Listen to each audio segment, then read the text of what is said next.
Go through the sky, Christopher Daniels, Frankie Zane, collectively known as SoCal Uncensored or SCU! This is Catch, Hook, and Shoot, the worst podcast I've ever been on. Word.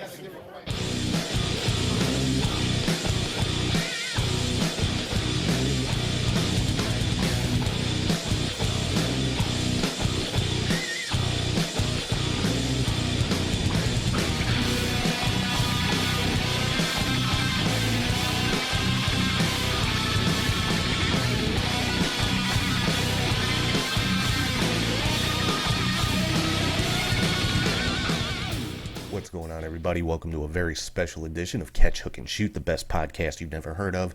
My name's Tom. I am your host. Today is Friday, September the 11th, 2020. As always, got to thank everybody for listening, watching, and subscribing on YouTube, Podbean, Spotify, Apple Podcasts, or wherever you get your podcasts from. Make sure you're following on social media on all platforms. You can find the show at Catch, Hook, Shoot. Head to patreon.com/catchhookshoot for bonus content, prowrestlingtees.com/catchhookshoot for all your t-shirt needs, and make sure you check out the new web store, catchhookshoot.bigcartel.com, for t-shirts and hats that you won't find on Pro Wrestling Tees, including the one I'm wearing right now if you're watching on YouTube. Got this nice Chicago flag design t-shirt and hat, both available on catchhookshoot.bigcartel.com. And if you ever want to shoot me an email, it's catchhookshoot@gmail.com. So like I said, this is a very special edition of the show this week. It is all about the Warrior Wrestling Stadium Series, starting hopefully this Saturday, September the 12th. Then night 2, September the 19th, and night 3, September the 26th. Now I say hopefully starting this Saturday because the weather here in Chicago has been just crap the last couple of weeks. But if the show does not happen on Saturday the 12th, it will take place on Sunday the 13th at noon. So keep an eye on Warrior Wrestling social media as well as Catch, Hook, and Shoot social media for updates on that. Head to warriorwrestling.net to get tickets. You can catch the show live on Fight TV. You can catch replays on High Spots. And of course, you can catch live audio play-by-play with myself and Charlie G on the Podbean app. Download that. I'll be posting the links to that again today as well. If the time does happen to change, if it does get moved to Sunday, I will update the link and repost it. But so yeah, what's going on today? I had a conversation with the CEO of Warrior Wrestling earlier this week, Mr. Steve Tortorello, and we broke down the entire card for all 3 days, or at least all the matches that have been announced thus far. Night 3, the entire card has not been announced yet, but we go through what has been announced so far. And if you didn't see it on social media earlier this week, which I hope you did, Steve gave me a huge scoop on a match that had not been announced yet, so it was made official here on Catch, Hook, and Shoot. That was posted Monday night. And yeah, just a lot of huge matches coming up. Just to go through some highlights, night 1, main event for the Warrior Wrestling Women's Championship. We've got Kylie Ray taking on the champion Tessa Blanchard. That's going to be a fantastic match. We've got a number 1 contenders match for the Warrior Wrestling Championship, Joey Janela taking on Warhorse. And for the AAA Latin American Championship, Isaiah Velasquez taking on Daga. That is huge. A AAA championship being defended on a Warrior show. And then night 2 on September 19th, we've got that Warrior Wrestling title match, Brian Pillman Jr. defending against either Warhorse or Joey Janela. Then we've got what I think is going to be the highlight of the entire series, Alex Shelley taking on Jonathan Gresham. That match is going to be a clinic. That is one, that, like I said, that match is not just going to steal that show, it is going to steal the series, in my opinion. And then night 3, September the 26th, we've got Lance Archer taking on Rhino. That is a dream match in anybody's book. I don't care what you say. And then Now, one thing I do have to mention, night 1, it was originally supposed to be Brian Cage versus Alex Zane, and then on night 3, it was supposed to be Brian Cage versus Benjamin Carter. Well, those matches, due to an injury to Alex Zane, those matches have been flipped. So on night 1, it'll be Cage versus Benjamin Carter, and night 3, it'll be Cage versus Alex Zane. But both matches are still taking place. Steve and I talked pretty extensively about both of those, just how great those matches are going to be with the just the contrasting styles and the guy, the size differential, but yet Cage being so. I mean, he's big and strong, and he's a heavy hitter, but he's also agile and can do some high-flying stuff of his own. So those are going to be some just ridiculously good matches in and of themselves. So, yeah, without any further ado, let's get over to my interview that I had, again, with Warrior Wrestling CEO Steve Tortorello, previewing the entire Warrior Wrestling Stadium series. Hey, what's going on, everybody? This is Tom with Catch, Hook, and Shoot, and I am talking right now live with Warrior Wrestling CEO, Mr. Steve Tortorello. How you doing today, Steve? I'm great, Tom. Happy to be with you, my friend. So we're here talking about the Warrior Wrestling Stadium series. You guys got 3 shows, 3 straight Saturdays coming up starting this Saturday, September the 12th. Friday Night Lights was huge. You guys actually got some mainstream media coverage with this, because Tony Khan mentioned you guys by name as somebody he looked at as to how to bring fans back in. So you guys kind of set the bar really for fans coming back to wrestling. Yeah, you know what? And we're happy to have been able to contribute that. If other people can take what we did and build on it and learn from it and do it even better, that's awesome. But we just wanted to do what we do. And we knew when the governor's guidance came out in late June about how to do outdoor seated spectator events in phase 4, Eric and I looked at each other and went, we can do this. And we were very meticulous about it. And so much of it depended on the fans, and the fans were awesome at the show. And so I think that opened a lot of eyes for people. I know, as well, that the folks who run the collective really looked at it as well. And now the collective is going to go in Indianapolis. So we're happy to have been able to maybe open the door a little bit, and hopefully other organizations and promotions can knock the door open, and we can all get back to doing what we love. Yeah, and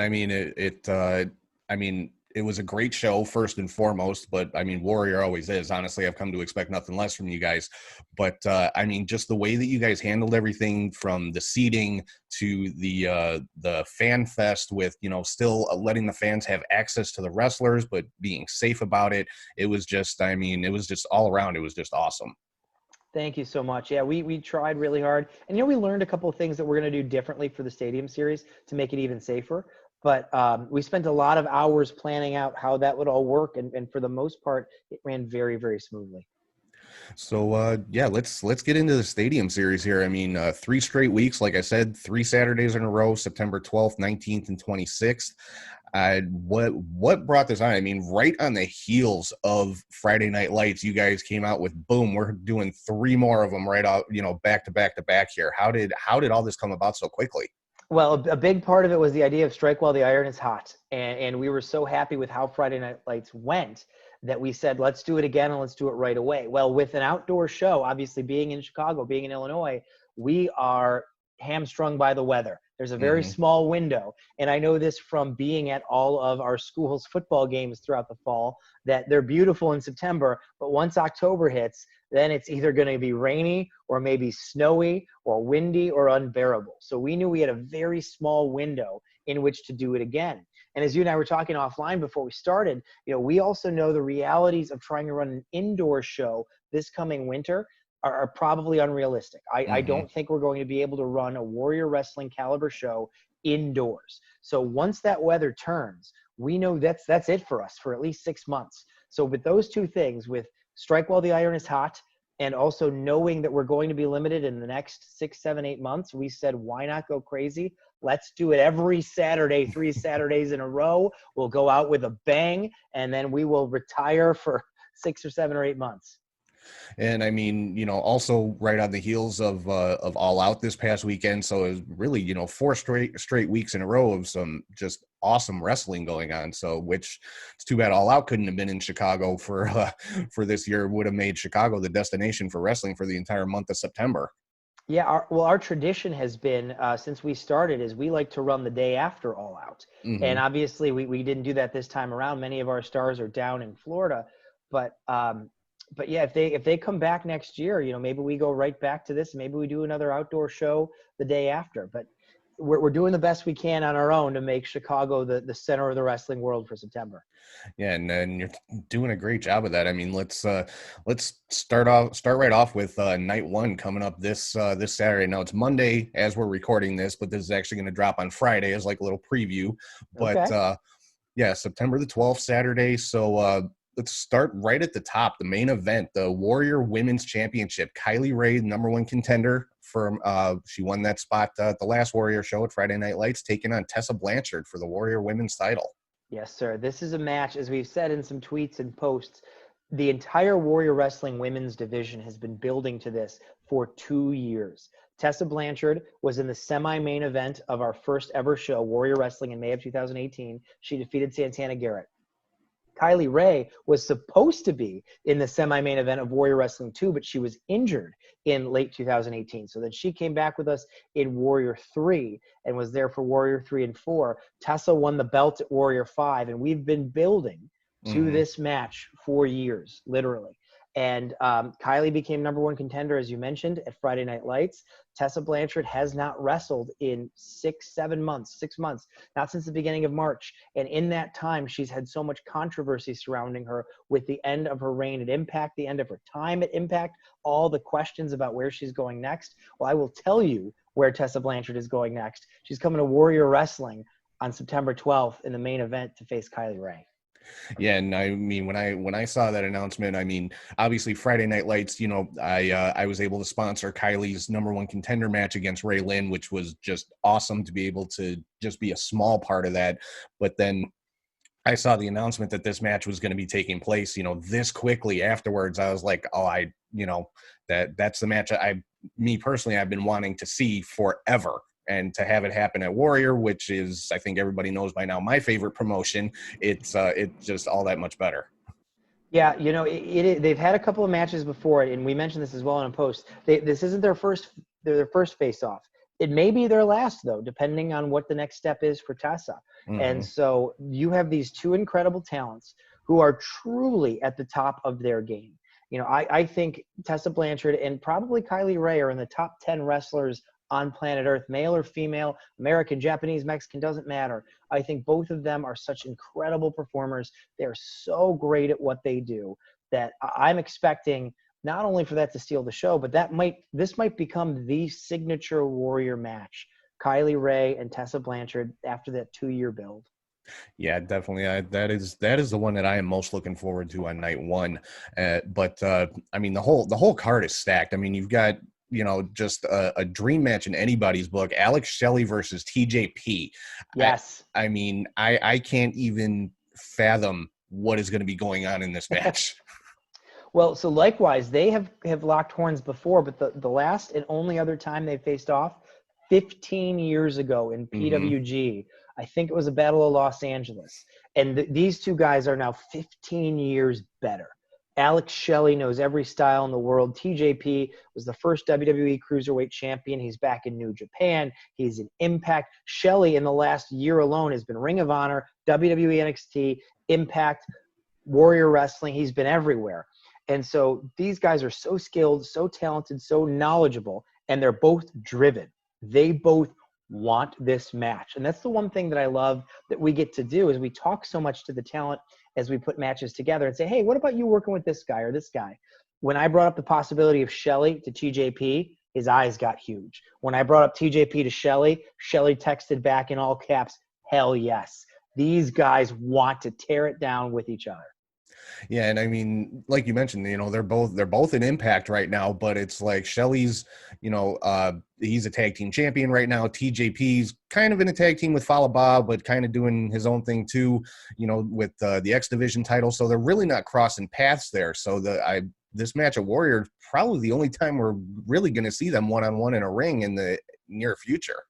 I think so. Honestly, I really think so. It might be the last time we ever see it. So they may both retire at some point, having faced off twice, PWG and Warrior. I'm happy to be part of that duo with PWG. Oh yeah, definitely.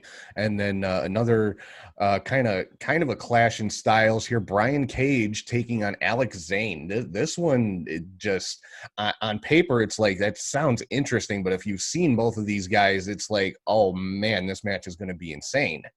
Yes, and you say clash in styles. I think they complement each other perfectly. You've Mm-hmm. got the size and strength and speed of Cage, and the speed and agility and amazing acrobatics of Zane. Can you imagine Brian Cage throwing Alex Zane across the ring? Can you imagine what Alex Zane can do if he's jumping off of Brian Cage's shoulders to come back and hit him with? I mean, Mm-hmm. these are two guys who have really overperformed every time they've been at Warrior. And this was another one where we posed the question to both of them, and both of them said, let's do it. And so they are motivated to win and to tear the house down. Yeah, and Warrior was the first place I actually saw Alex Zane, and ever since then, anytime I see his name on the card, it's like, okay, that's going to be a fantastic match. And to see Cage on the other side of that is like, because I mean, Cage can do some high flying stuff himself. He's been known to go flying over that top rope to the outside and all that kind of stuff. So this is going to be crazy. Yes, it is. Yes, it is. And we're excited. We book matches that we would want to go see. If our Mm-hmm. card was in Milwaukee, if it was in Indianapolis, if it was in St. Louis, would our team drive to go see it? And that is the threshold that we set for ourselves. And this is a match that we would drive to go see. Oh yeah, definitely. And then this next one now, anytime I see these guys, and I know they're at every Warrior show, but every time I see their match come up, I kind of have to cringe a little bit, because it's like, me and Charlie look at each other like, okay, this is the one that's going to kill us that night. And you already know who I'm talking about. I'm talking about the Rascals. Yep. And this time they're taking on Chris Bay, Myron Reed, and Jordan Oliver. I mean, seriously, you guys just challenge us more and more to keep up with calling these matches every time. Play-by-play during a Rascals match is the most treacherous part of any wrestling show. Yes. Yes, I can speak from experience on that one, but it's always like a show-stealing match with those guys though too. Well, because they're motivated. That is the thing that we've found over the years as we worked with different people, and some talents have come in and come out of Warrior. When you find people that are, number one, incredibly talented at what they do, and number two, great people to work with, and number three, want to do a great job, then you've hit a home run. And that's the Rascals. They show up to every show with ideas for us. Hey, next show, could we do this? Could we do this? What about this? They want to be there, and they want to do the best that they can, so just, real quick, peeling back the curtain for a second. During Friday Night Lights, we actually changed the lineup of the show a little bit. The Rascals were supposed to go on a little bit earlier than they ended up going on. And that's because they came to Eric, and then they came to me in the back, and they said, hey, we're not ready yet to put on the show to have the match that we want to have tonight. Can we go a little bit later? That just shows you how professional they are and how motivated they are. They want everyone to walk out of that arena or stadium saying, I can't believe what the Rascals did. And you know what? They do it every time.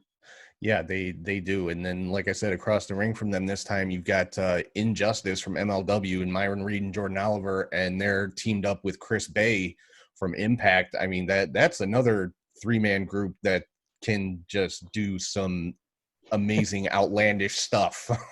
Yes, we've had our eyes on Chris Bay for probably a year now. And when he signed with Impact, that was great. And when he won the Impact X Division title, that was great. And we've been looking for a way to get Chris Bay to Warrior. And we are so happy to have him in this capacity. And Myron Reed and Jordan Oliver, their work speaks for themselves. They've been tearing up GCW, tearing up MLW. And Myron's a guy we've had our eyes on for years. And for a variety of reasons, he wasn't available to us to do our shows. And now he is. And so, again, we sit down with the Rascals and we say, how do we top Rascals versus, Alex Zane, Blake Christian, and Benjamin Carter? We bring in Bay, Reed, and Oliver. Yeah, and just skipping ahead a little bit for night two, you've got you haven't announced the Rascals' opponents yet. I'm almost scared to find out who that's going to be, but you guys said you're going to announce it on night one on the 12th. So, but I'm sure everybody will get to hear my reaction live when the announcement's made. Yes, it will be stated live on the broadcast on the 12th this Saturday. So get ready. And so moving on from there, we've got a number one contenders match. The winner of this one gets to face Brian Pillman at night two, Joey Janela versus Warhorse. Yes, sir. This is going to be brutal. Yeah. I mean, Friday Night Lights, both of them were victorious. Warhorse won the Spartan Stadium Stampede Scramble match, Mhm. and Janela was victorious over Jake Something. They're incredible wrestlers with great movesets. They also both have cult followings. Yes. People love Warhorse, and they love Joey Janela. So I think this might be one of the loudest matches of the night because we are going to have a lot of dueling fans in the stadium. Oh, And yeah. at the end of that match, half the fans are going to be thrilled and half are going to be upset, but they're all going to be invested. Yeah, and I talking about fans. Every time I've seen Warhorse at Warrior show, there's this one. She can't be more than 5 years old. Comes out with the Warhorse face paint, and he even calls her Mini Horse, and he pulled her up to the front at the last show and was like headbanging with her. It just was really cool. It just shows how much this guy can just captivate the fans of any age.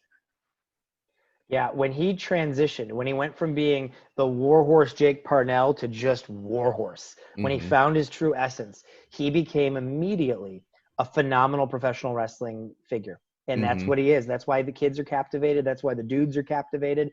Everybody gets what he is and loves him for it. Oh, absolutely. And I got to say, as a bit of a metalhead myself, I love his entrance music, the Four Horsemen from Metallica. It's perfect. Yep. Yeah, he's just fantastic. So moving on from there, we've got an intergender match. Dan the Dad taking on Elena Black. Now, Dan the Dad, the first time I saw him was at Friday Night Lights, and he kind of reminded me of my high school football coach. I got to be honest. I think that's kind of the point, though. Yes, he is everybody's dad. And, it's funny. He's another character. So his name is Danny Adams. He's been wrestling for years. He's out of St. Louis. But probably in the last 10 months or so, he found himself as Dan the Dad. And just like Warhorse, when he became Dan the Dad, it was like, yes, this is it. This is who you're meant to be. And he can be that character in such an incredible way. And he's also a phenomenal wrestler. So it's going to be an interesting dynamic with the dad versus the rebellious young woman who also happens to be into the dark arts. So we think this is just going to be a really fun clash of characters. Yeah, and Elena Black, it was the first time I saw her at Friday Night Lights. Also, I was very impressed with her. I mean, she's one that I am now, I want to keep my eye on because she definitely caught my attention. I love her character. She was phenomenal in the ring. So I think this is going to be an awesome match. Yeah, agreed. I think people should not be sleeping on it. Just because they're characters does not mean it's not going to be incredible bell to bell. Oh, yeah. And then we've got kind of an interesting matchup here. Isaiah Velasquez versus Daga. And it's been made even more interesting in the last week or so because Daga put out a video that he is putting up the AAA Latin American Championship in this match. Yes. And so the third layer of that, so the one layer is it's going to be a great match. Layer 2, it's now for the AAA Latin American title.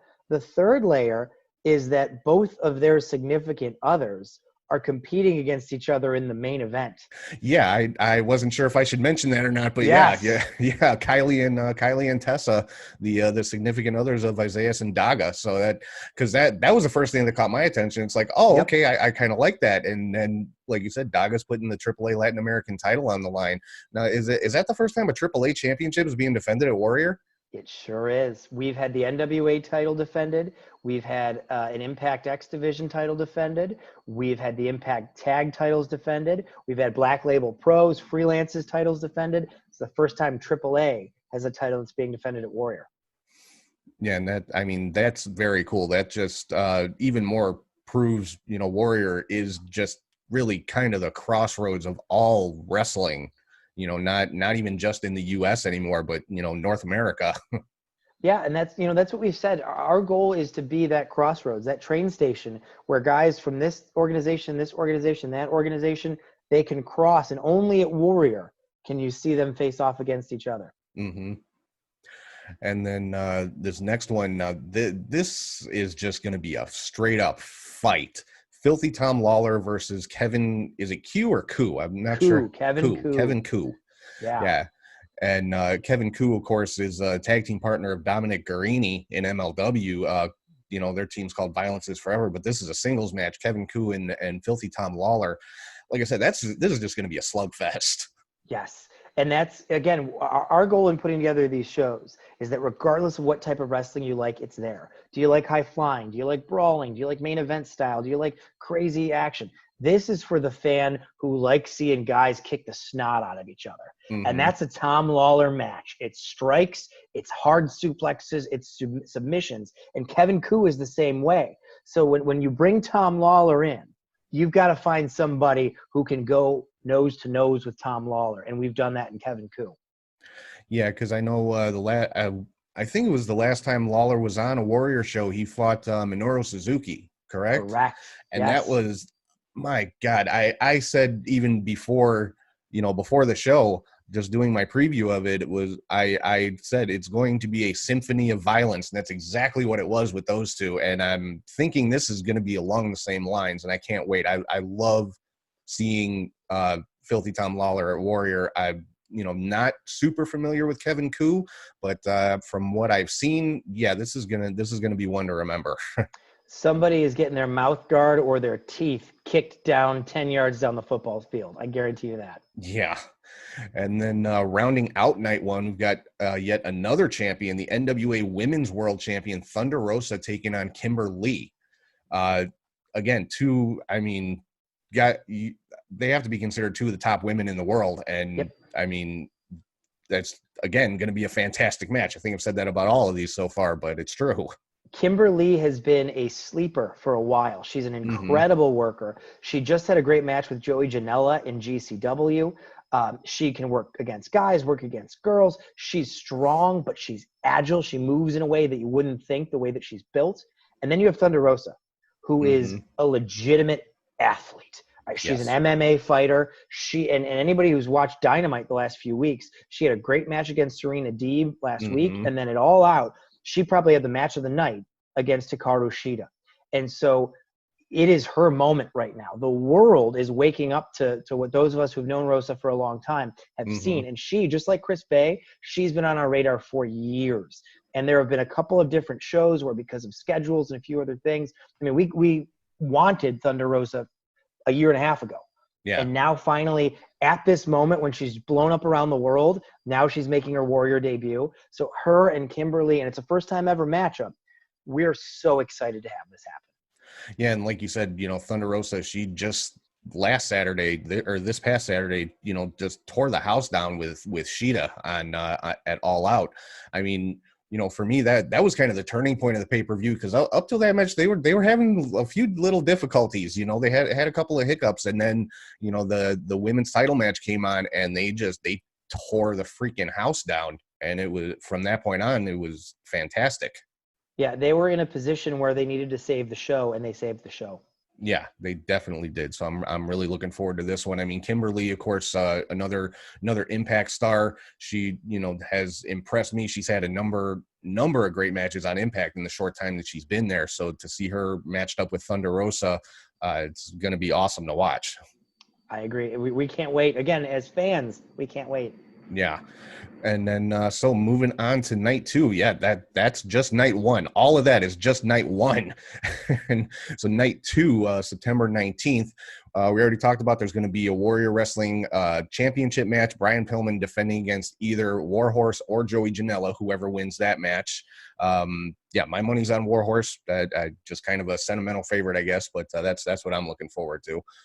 But you've got some AEW stars here going up against an Impact star here, Luchasaurus and Tate Conti taking on Chris Bay and Ray Lynn. So Chris Bay coming back for night two, and this time in a mixed tag match.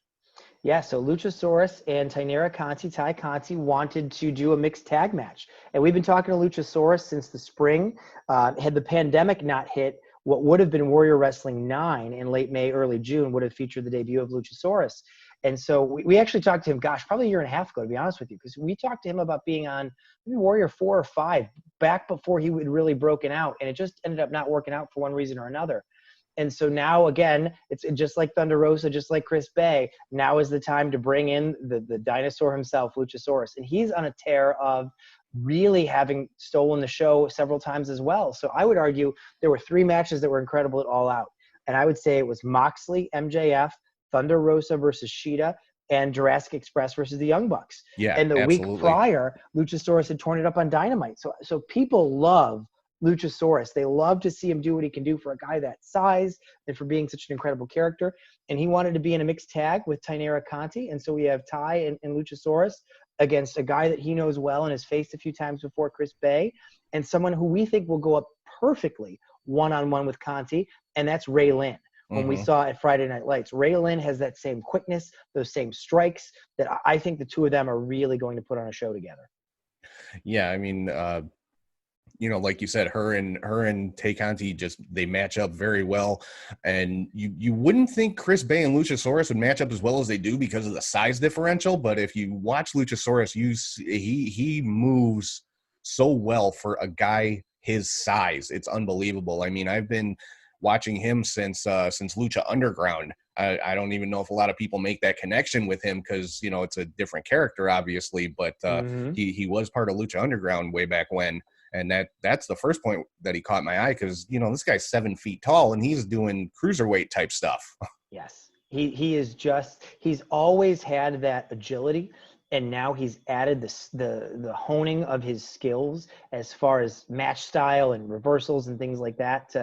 He's no longer green. He's green in the face, but he's no longer green as a performer. And he is really something special and something to watch. Mm-hmm. And then, next for me, this is my match of the entire Stadium series. I can't wait to see this one. Alex Shelley and Jonathan Gresham. Yes, sir. I mean, Jonathan Gresham personally is my favorite wrestler, just straight up mat wrestler in the world right now.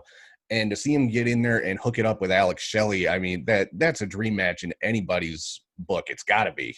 Yes, and actually, like we've said before with a few others, both of them have wanted this match. We had both of them on Warrior Wrestling 8 this past February, and Shelley faced Ren Narita, and Gresham faced Daga. Yeah. And for a couple of different reasons in scheduling and some things with the companies that they're working for, what was coming up, we couldn't have them face each other. But they had both actually talked to us beforehand about we would love to face each other. They had one match once in Ring of Honor last December, and it was a short TV match.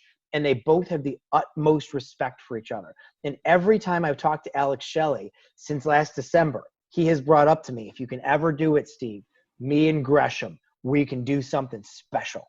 And now just all the cards were played right and the planets aligned, and we get the chance to offer that to our audience at the second night of the Stadium series. So cannot wait for this one. Yeah, that, like I said, that is the one I am most looking forward to, because anybody that knows me knows my favorite wrestling style is that mat-based submission, like, Bret Hart, Dean Malenko type style of wrestling, and Gresham is like the next level of that. So that, this is the one that I'm really looking forward to.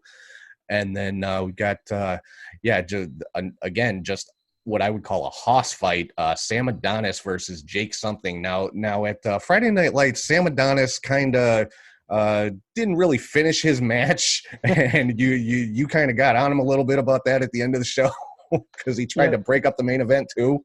Sam wants to think he's the biggest dog in the yard, and technically he did leave Lance Archer lying at the end of the match, although Lance won by DQ, and Lance was not on the ground for long because he came after Sam. And then I think Sam decided he wanted to pick a fight with some other big dogs too and stand tall over everybody. And his comeuppance was he had to handle all three of them at once, Archer, Cobb, and Cage. And ultimately they put Sam down, and that was our happy ending at the end of Friday Night Lights. Well, Sam is back looking for retribution, and so is Jake Something, who had many people argued the match of the night at Friday Night Lights with Joey Janela, and also did not come out on the winning end. So you've got two guys who are looking to make up for an L at Friday Night Lights, and this is their one shot to do it. This is the only show each of them will be on in the Stadium series. And as you said, they're two hosses. Sam is a legit 6'3", 6'4". Jake Something probably goes 6'1", but they are both built. And for guys that are that strong and that big, they can really move. So this is going to be our, heavyweights going at it match, and we're really excited to have it. Yeah, and I got to know, Friday Night Lights, now Adonis and Archer had their match kind of early in the night, and like you said, Adonis kind of ran away, and Archer just was Archer literally chasing him around the grounds of the school until the main event? I'm curious. I was in the stadium the whole time. Actually, it's usually I'm not in the arena. I'm in the backstage, and I don't get to see much of the show. But I was right in the stadium most of the time, so I'd have to ask Eric what it was like backstage. But the school sits on 90 acres, so Sam and Lance could have played a long cat and mouse game for a few hours. I don't know. Yeah, that was just that had me curious, because I'm like, yeah, this is a pretty big piece of property here. They could have legitimately been running around that entire time. Yeah. And then we've got kind of the opposite of that. This is going to be like a more finesse type match here. Trey Lemar versus Lee Moriarty. Yes, we've had our eye on Lee for a while. Trey made his debut at Friday Night Lights against Isaiah Velasquez in a beautiful match as the sun was setting and the sky was multicolored, and the two of them just painted something pretty on the canvas as far as high flying reversals, cool moves. And so Trey versus Lee. Lee is very much in that same school as Gresham. He's almost kind of a hybrid of from the mat wrestling of Gresham and the flying attacks of somebody like a Trey Lemar or a Blake Christian. So the two of them together, I think, are really going to put on something special. They've faced off several times in GCW, AIW. This is their first time doing so in Chicago and doing so for Warrior. I expect a lot out of these two guys. And I'm looking forward to that one. Trey Lemar impressed the hell out of me at Friday Night Lights. Lee Moriarty, this will be my first opportunity getting to see him, so I'm really looking forward to this one, because I told you before, anytime I see a name on a Warrior card that I'm not familiar with, I'm like, okay, I know this guy's going to be good, because Steve wouldn't assign him otherwise. So yeah, and that's always our goal, right? We want big names that people know, that draw everyone in to come see, but we also want to introduce you and everyone else to guys that we think you should know and that we think are on their way up, so that you can say, you know what, I saw Wardlow back when he was in a scramble match at Warrior Wrestling, or I saw, whoever it might be before they hit big. Yeah, and that was exactly the example I was going to use. The first place I ever saw Wardlow was at a Warrior show, and now he's, looks like he's about to split from MJF if I'm reading the signals correctly that I'm seeing on Twitter. But yeah, that was the first place I ever saw Wardlow was at a Warrior show, and again, he was one that impressed the hell out of me, and now he's a part of AEW. Yeah, and I think guys like Trey Lemar and Lee Moriarty are going to do the same. They're going places. Oh, yeah. And then we've got another women's match on night 2.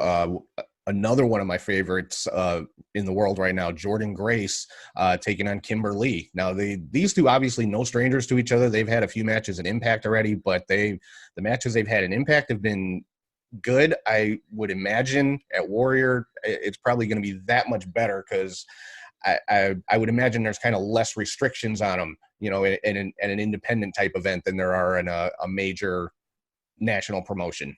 Exactly. All of the guardrails are off, and these two incredible women can do what they do and do it well. It has been a year and a half since Jordynne Grace has been at Warrior, not since she lost in the main event to Tessa to crown the first women's champion.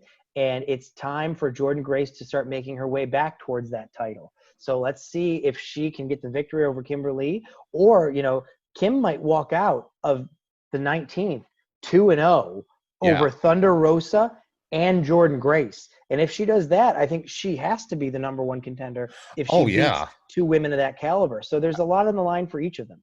Yeah, I mean, you figure Thunder Rosa, the NWA World Women's Champion, Jordynne Grace, was the Impact Knockouts champion up until a couple of weeks ago. So, yeah, I would say if Kimberly picks up victories over both of them on consecutive weeks, how can you not name her the number one contender?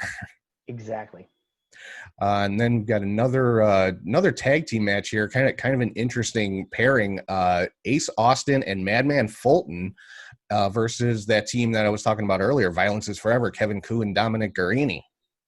Yeah, so Ace and the Madman have been starting to team on Impact Wrestling, and they are gunning for the Impact Wrestling tag team titles. And so when I talked to them about coming back to Warrior, they said, hey, we would love to take this team on the road and really compete and give us some major competition. And so Violence is Forever debuts. Kevin Koo will debut the week before, but he and Guarini together on the 19th. And they have just had incredible matches in Black Label. As you mentioned earlier, MLW. They are, that strike suplex submission style, but with speed as well. So I call it 4 S's: strike, suplex, submission, speed. That's what those guys do. And Ace Austin is no stranger to throwing some incredible kicks. And the Madman has strength and power. So together, Austin and Fulton versus Violence is Forever, we think is going to be the hardest hitting match of night 2.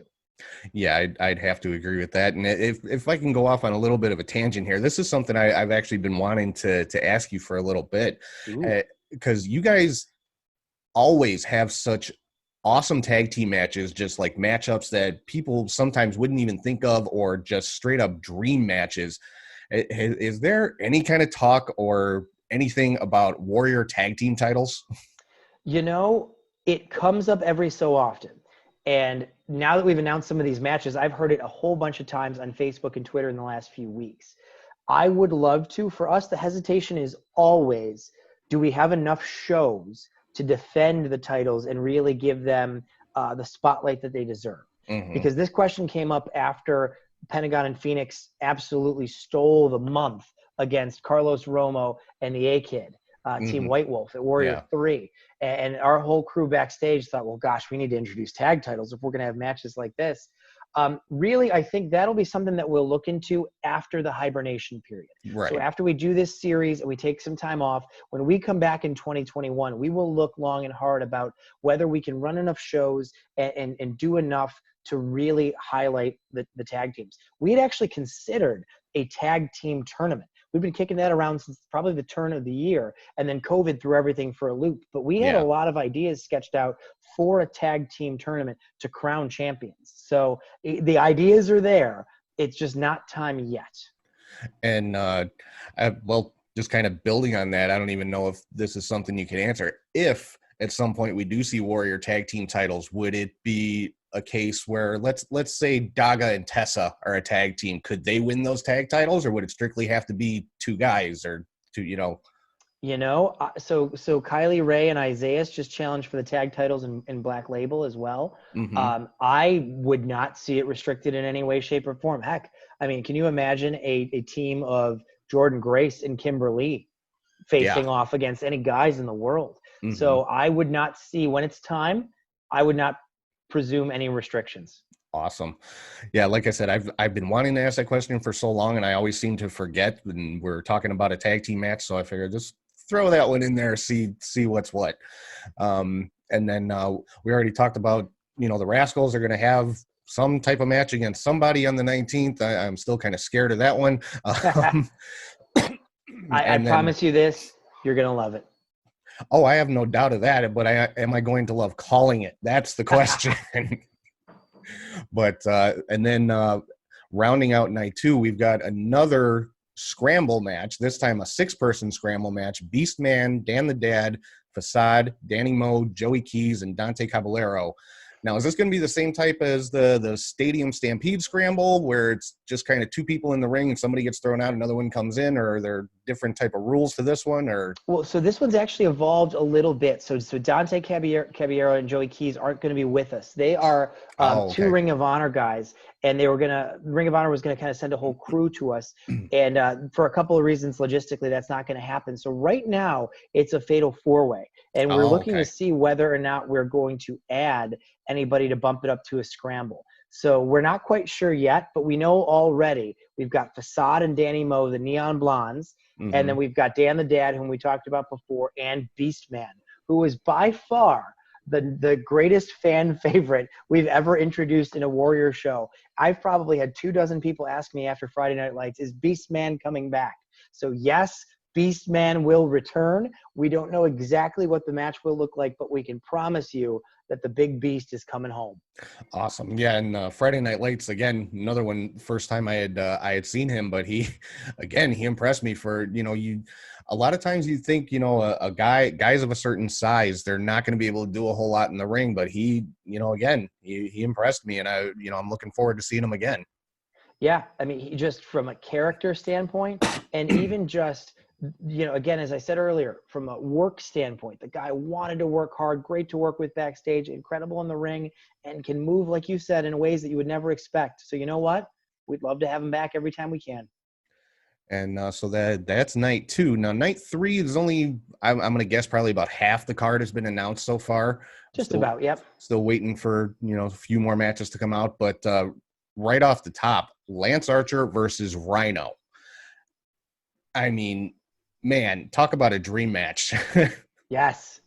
I mean, we joked a minute ago about Archer chasing Adonis all over the property, but Archer is this unstoppable monster. And we've seen it all out. Now he's coming for Moxley. He's the AEW #1 contender. Mm-hmm. And since he debuted for us, destroying everyone at Warrior Wrestling 6 last year, there has not been anyone to stand in his way. He destroyed Alex Zane. He destroyed Brian Pillman. He was in the War of Attrition match and did not take a fall. In fact, it was his teammates that lost. And he came out and destroyed Sam Adonis and went face-to-face with Cage in a precursor of the Battle Royal at All Out.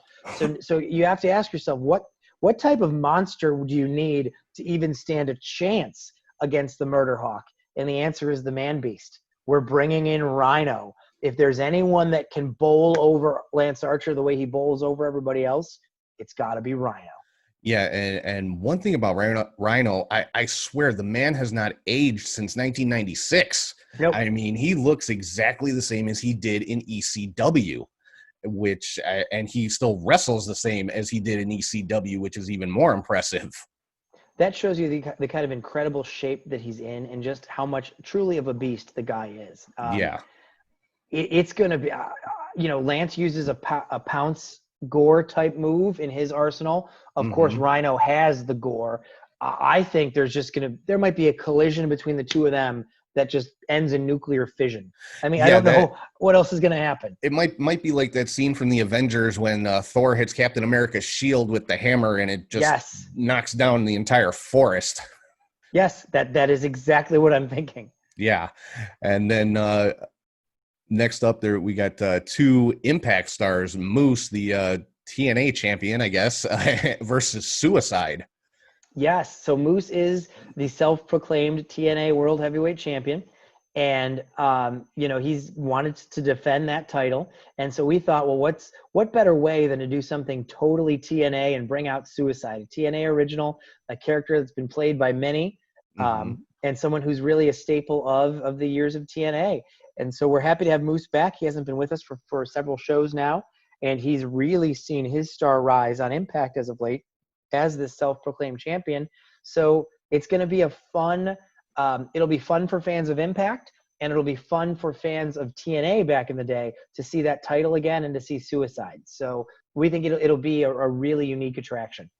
Yeah, definitely. And, Moose is one who I know he was in Ring of Honor for a little bit, but since he came to Impact has really, to me, like grown as a performer and as a character and as a wrestler. And even though he's a heel right now, he's one I love to watch because he's one of those type of heels. Like you want to see him get what's coming to him. And of course he never seems to, so. Yeah. In Ring of Honor, he was a big, tough guy, but in Impact, he's a full rounded character. Mm-hmm. And I'm tempted to ask who's playing Suicide, but I'm not going to ask because I don't want to know because it could be you or I. Yeah, that's true. If I disappear from commentary for that match, you never know. And then we got again Brian Cage coming back, taking on another high flyer and Benjamin Carter. So yes. You guys are really challenging Cage with these matches in this series. Brian Cage always wants a challenge. Just very honestly, behind the curtain discussion, we've talked with Cage over the years now that he's been with us, and he always wants the next match to be something that's going to push him to be even better and something where he can steal the show, because that is Brian's objective every time he's out there. And Benjamin Carter obviously stole the show against the Rascals last show for us. Yes. But he also just filmed a match for AEW Dark. And Cage, texted me to say how impressed he was with Benjamin Carter. And we said, well, that's interesting because we've been talking about you and him at third night of Stadium Series. And Cage just said, let's do it. And so Cage is excited. Carter's excited. They both have a lot to prove. And I think it's going to be truly impressive. Yeah, I can't wait for this one. Again, you on paper, you would think it's kind of a mismatch, but then, Cage is one that can do a lot of that high flying stuff too. So I can't wait to see this one. And then like we were talking about a few minutes ago, another just dream tag team match, at least for me. The North, Ethan Page and Josh Alexander taking on Top Flight, Airwolf and Angel Dorado. Airwolf is probably my absolute favorite wrestler in MLW, or that I've seen in MLW. So I cannot wait to see him live. Angel Dorado, I know they've been a team for a while. They're brothers, correct? They are brothers. Yeah, but I've never actually seen Angel Dorado live, so I can't wait for this one. The North, I mean, that they, their reputation speaks for itself. They're one of the best teams in the world. Yes, absolutely. And we were lucky to have them at Warrior 8 against the Space Pirates, and we've had Ethan Page in the past. But really, since February, they've solidified themselves as the tag team. I mean, obviously, AEW has a great tag team division. I think they're better than anybody in WWE. I think they're better than anybody in New Japan. I think they work as a unit incredibly well, the North does. And Page is in the shape of his life. Josh is in the shape of his life. And they are coming to steal the show. And Airwolf and Angel Dorado, his brother, really just want a chance to show the world what they can do. And those of us that have followed them, whether it be in MLW or up in First Wrestling in Minnesota, those guys are very, very talented. They just need the platform. Well, we're giving them the platform. We're giving them the opponent. Now it's up to them. We'll see who wins, but I know the audience is going to be the ultimate winner at the end of it. Yeah, I can't wait for this. I mean, of the matches that have been announced, this is probably the one I'm looking forward to the most. And that's really all that's been announced to this point. Although I have to ask one question, and you may have to blame Eric for this one. I don't know if he's the one that's been running the Twitter account while you've been out of town. It's combination, so. Okay, well, blame whoever was running your Twitter account earlier today for me asking you this question. Now, I think everybody knows by now, coming up on the 15th, Mike Bennett is challenging Nick Aldis for the NWA World Championship. And, Mike Bennett posted something about the match coming up, and whoever was running the Warrior Twitter account today said something about, hey, win that belt and bring it. Oh, wait, people don't know about that yet. Can you say anything? Well, I will spill the beans fully after they've been partially spilled. The Miracle himself, Mike Bennett, is making his Warrior Wrestling debut at Night 3 on the 26th. And his opponent is Seth. And I will tell you this, it is an old rival of his from Ring of Honor. In fact, you know what, Tom, I'll just break the news right here on Catch, Hook, and Shoot. It's Mike Bennett versus the world-famous Cheeseburger on Night 3 of the Stadium Series. Nice. I know that was going to be my next thing. I know, you had announced Cheeseburger was going to be there, but hadn't said who his opponent was. Wow. Okay. I got the scoop on that one. I said I'm dropping the interview on Friday, but this little segment right here is going on social media tonight. Do it. If that's all right with you. Yes, sir. Totally approved. Awesome. Wow. Mike Bennett versus Cheeseburger. That is definitely an old school Ring of Honor clash right there. Ooh, that is crazy. I can't wait. And what's interesting, so they both, again, like we've talked about some of the other matches, they both have something to prove. Mike wants to wrestle, and that's the reason he had asked for his release from WWE several times. Mm-hmm. And Cheeseburger wants to show that he's fun, but he can go as well. So as much as people might think, Cheeseburger, get ready, because both of these guys are coming to work and they're coming to make a name for themselves. And Eric and I, we used to go to a lot of Ring of Honor shows in 2010, 2011, and these guys were both staples then. Mm-hmm. And now it's one of those weird, surreal moments that they're both coming to a Warrior show. And if you're an old school Impact TNA fan, we've got the TNA title, we've got Suicide, we've got current Impact with Moose and the North. If you're an old school Ring of Honor fan, we've got Bennett and Cheeseburger. So for all of those diehard wrestling fans who've been a part of it for a while, we've hopefully got something to make everybody happy. Yeah, and I mean, that, like I said, that's not even everything yet, because that's 5 matches now officially announced for Night 3. I would imagine there's at least 3 or 4 more to come. There are, including one that we have shared. We have not shared the opponent yet, but Madison Rayne will wrestle her final independent match on the 26th. So she'll work for Impact after that, but she will not do an indie wrestling match after the 26th. Her opponent will be named on the 12th or the 19th. Wow, that's that in and of itself is huge, making Warrior being her final ever independent match. That's huge, because I mean, she was at was it Warrior 8, the War of Attrition match? Yep. And so yeah, coming back to Warrior for her final independent performance is just huge, and I can't wait to see that one, because she's one I think is overlooked a lot for because she really is excellent in the ring, and I don't think she gets the credit she deserves for how good she really is. Correct. And she was ahead of her time during TNA Impact in the mid-2000s. And now she's only 10, 15 years better. Similar to what we said about Shelley and TJP. They're better. And she really can go. And I think she wants to showcase that she can go. And I promise you we will do that on the 26th. Oh, yeah, definitely. I know I'm speculating myself, like, who could she be wrestling? Who could, are they going to maybe give her a title shot again, whoever wins against Kylie and Tessa, or all this kind of stuff. But I'll wait to find out with everybody else on that one. But yeah, I mean, you guys just have 3 straight weeks of unbelievably stacked wrestling cards. It's just crazy, you guys, the amount of talent that you guys got for these shows. Yeah, we oftentimes we have to sit back and just remind ourselves, this is pretty darn cool. And as we go through these lineups tonight, this is pretty darn cool. It is. And I mean, the fact that, I'm able to broadcast these matches live, it's like, I have to sit back and think to myself, I'm like, is this really real? Like, am I actually, like, more or less kind of sort of a part of all this? I'm like, that's just awesome. Yeah. It's so many of us who've gotten sucked into wrestling somehow on the behind the curtain side in the last few years, like you, like myself and Eric, and, photographers and video guys and everybody. We live a great life. Mm-hmm. We are very blessed to be able to be part of this really cool endeavor that we all work on. And,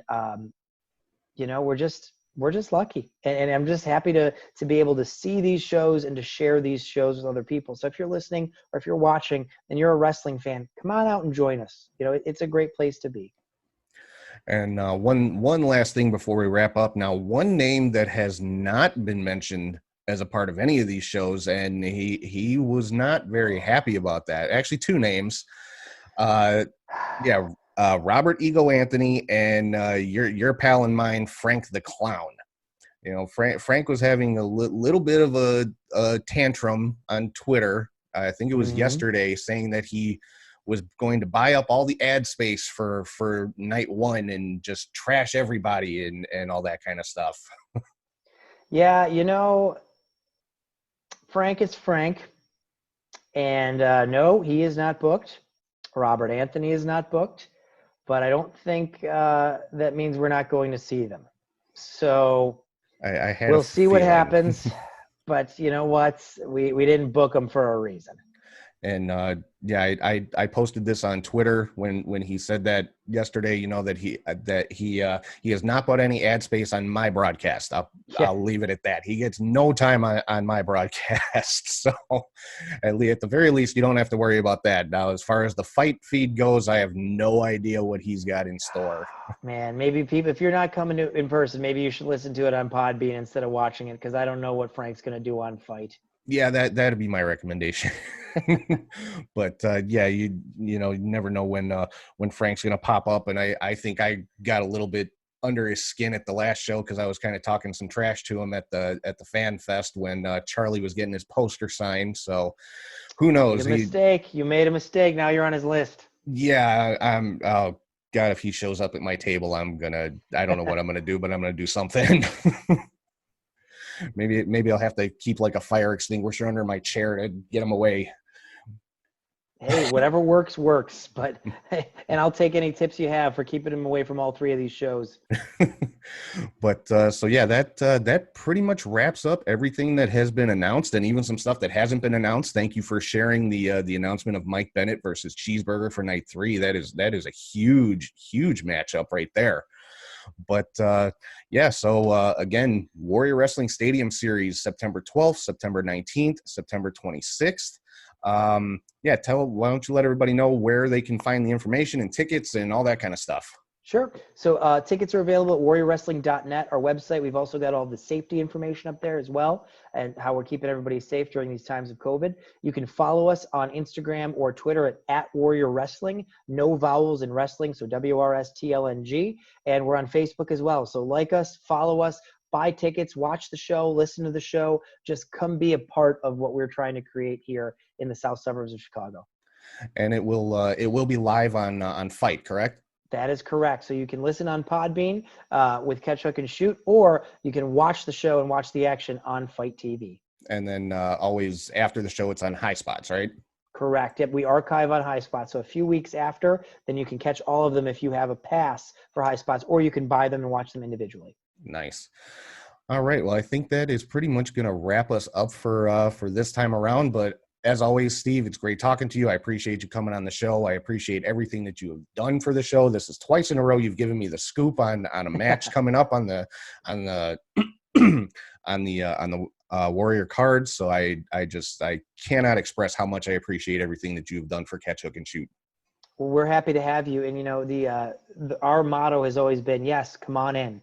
When people offer that they want to do something different or want to be a part of it, we're trying to create that welcoming atmosphere that we would look for if we're trying to break in somewhere or do something. So, Tom, happy to have you doing the play-by-play. And let's keep our relationship going, my friend. We've got a long way to go and a lot more wrestling to cover together. Absolutely, and I can't wait. Well, I'm going to let you go because it's going on 10 o'clock here in Chicago now, and I know you and I both got to work in the morning. So, yes, sir. But again, I appreciate you coming on, and yeah, like I said, this will be dropping on Friday, but I'm going to drop that little announcement a little bit sooner than that, so you'll be able to see that on social media in a little bit here. But yeah, I can't wait, and I will. I'll see you on Saturday. See you soon, Tom. Take care, my friend. Thanks, Steve. All right, so there you have it, my interview with Steve Tortorello, CEO of Warrior Wrestling. Make sure you check out the Warrior Wrestling Stadium Series coming up the next 3 Saturdays, September 12th, 19th, and 26th. Head to warriorwrestling.net to pick up your tickets. If you're going to be in the Chicago area, any one of those 3 nights, or preferably all 3, these are some shows you do not want to miss. And if you can't be there in person, check it out on Fight TV. Get the replays on High Spots, or download the Podbean app. Listen to live play-by-play with me and Charlie G. It's live and it's free, best of all. So download the Podbean app. Head to one of the Catch, Hook, and Shoot social media pages. You can find the link there. I'll be posting it again later today. If there is any change as far as this Saturday's show because of the weather, I will post an updated link with the corrected date and time and everything. So anyway it goes, you have no excuse for missing these shows. All 3 of them are just stacked cards. You're not going to want to miss it. If you are a fan of wrestling in general, in any form, shape, or fashion, you don't want to miss these shows. So, yeah, with that, I am going to sign off. Again, thank you to everybody for listening, watching, and subscribing on Podbean, Spotify, Apple Podcasts, YouTube, wherever you get your podcasts from. Make sure you're following on social media on all platforms at Catch, Hook, Shoot. Patreon.com/CatchHookShoot for bonus content, ProWrestlingTees.com/CatchHookShoot for all your t-shirt needs, and CatchHookShoot.BigCartel.com for t-shirts and hats just like the ones I'm wearing right now that you can't find on Pro Wrestling Tees. And if you ever want to shoot me an email, it's CatchHookShoot@gmail.com. So again, thank you to everybody for tuning in, and make sure you check out the Warrior Wrestling Stadium Series coming up over the next 3 weeks. Now, the next 3 weeks, the episode of the show that will be dropping every Sunday will be the live play-by-play from those shows. So that will be the episode each week. And I do want to mention as well, after the Warrior Wrestling Stadium Series, I'm going to be taking a little bit of a break. The show's I'm gonna take a break for the month of October. Just kind of getting a little burnout, need to step back, take a break. There's some other stuff that I want to work on in the meantime, but the show will be back with brand new episodes November 1st. So make sure you mark that on your calendar. November 1st is when Catch, Hook, and Shoot will be back with brand new episodes after the Warrior Wrestling Stadium Series. So the next 3 episodes, like I said, will be the replay of the play-by-play from all 3 Warrior Wrestling shows. Then after that, we're going to take a little bit of a hiatus to kind of reset, recharge, rest up, and refocus on everything. So Again, thank you everybody so much for listening, watching, for supporting the show, for following.